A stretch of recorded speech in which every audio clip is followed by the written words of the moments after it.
assault rifle and 100 rounds of ammo. This smuggler races to make the handoff.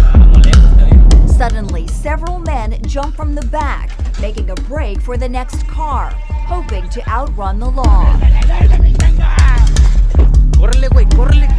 CBN News obtained this shocking video, recorded by the smugglers themselves. And this isn't some scene playing out in a third world country. It's on the back roads of a small South Texas town. Someone's going to get hurt. There's a great sense of unease now that they know that they are carrying weapons, and it has been documented now. Intel hasn't wanted to share it, but it's gotten so brazen now that they want the public to know. This is Brooks County, some 70 miles north of the Mexico border. And it's clear evidence that ground zero of the immigration crisis is much larger than the border itself. U.S. Highway 281, it heads north, is the main corridor for human smuggling or drug smuggling. It's known as the corridor of death.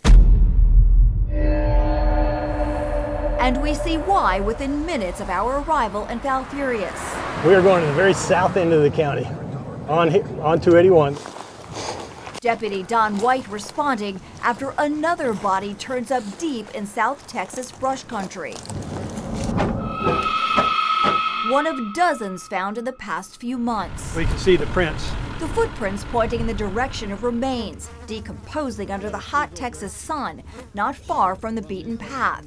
His body moved by animals from its original resting place, belongings scattered about the shrubs.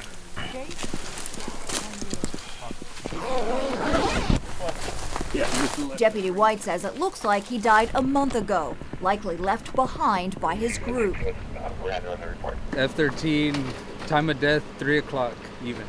Either he was dropped and they went on, or he became incoherent from environmental stresses and he started wandering.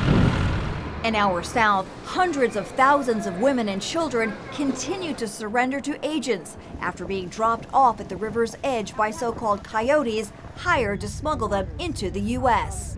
For those trying to avoid agents, however, due to past criminal history or past border interceptions, that sort of thing, the second hurdle may be even harder. Getting around the Border Patrol checkpoint in Brooks County along a major human smuggling route. On the journey, move from stash house to stash house in the Rio Grande Valley until the cartel gives the all clear. They're loaded up into pickups, vans, whatever, and brought to the south side of the county and dumped down into the brush. And then they're expected to walk up to 3 days through the brush. The miles-long trek to meet the next smuggler waiting to usher them deeper into the U.S. is punishing. This is sandy loam, similar to what's on a beach. It's very heavy to walk on, and migrants on it hour after hour become exhausted. Scorching summers, freezing winter nights, and brutal winds, all taking their toll. Bodies and skeletal remains often revealing signs of painful, even violent deaths. You know, the cartel has also been known to kill people that didn't pay up. With the human flood crashing the southern border this year, drug cartels are raking in billions from migrants desperate to reach the U.S.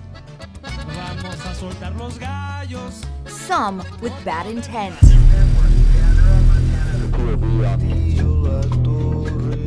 So many people are coming across that gives the cartel even more opportunities to transfer people like MS-13, the 18th Street, pedophiles. Pedophiles love to come back to America. Law enforcement scrambles to stay vigilant along highways. Resources in these parts are spread thin. Many border agents once patrolling this county gone, assisting with the massive influx on the border, leaving the cartel to take full advantage. It'll be a while before someone can go out there and respond to the notice that someone is going through the brush. That brush is wide open. 944 square miles of nothing but private ranch land. In the last few months, it's really picked up, and there are profound property damage with smugglers that are being pursued by law enforcement. And it's not only that, it's armed smugglers going through private property, rural roads at high speeds to drop off their load. Loads that law enforcement officers say defy dangerous odds in the wilderness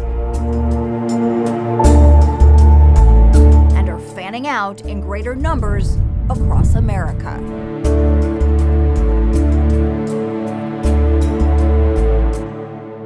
In Brooks County, Tara Mergener, CBN News.